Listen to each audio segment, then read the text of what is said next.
hear mass deportation? No. Not at all. This isn't, look, I think what we have to get back to is understanding a couple things. There's a law in place that says, you know, if you're in this country illegally, that we have an obligation to make sure that the people who are in in our country are here legally. What the order sets out today is ensures that the million or so people that have been adjudicated already, that there's that ICE prioritizes, creates a system of prioritization, and make sure that we walk through that system in a way that protects this country.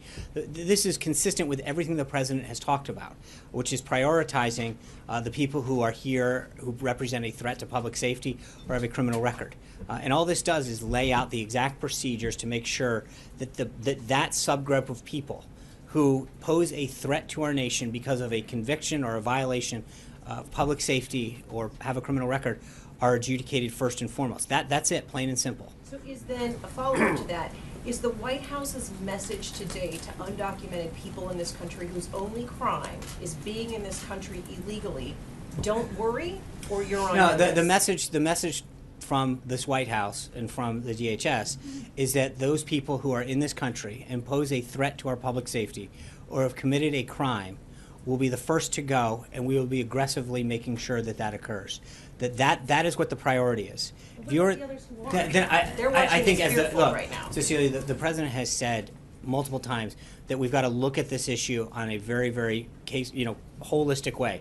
And the number one priority, when you look at the scope of how many people are in the country illegally, the number one priority is making sure that people who pose a threat to this country are immediately dealt with. And this is not a small group of people. We're talking close to 1 million people who have already been adjudicated and had their status processed through a formal due process system.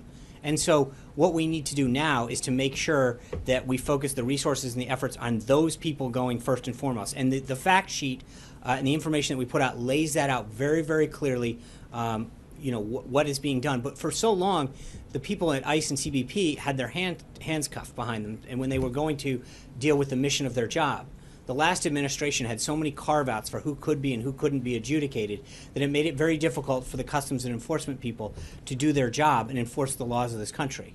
But right now what we've done is to make sure that they have the ability and the guidance and the resources to do what their mission is. And that's it, plain and simple. And the president is consistent with his priority of making sure that those people who pose a threat to this country are the first ones to go.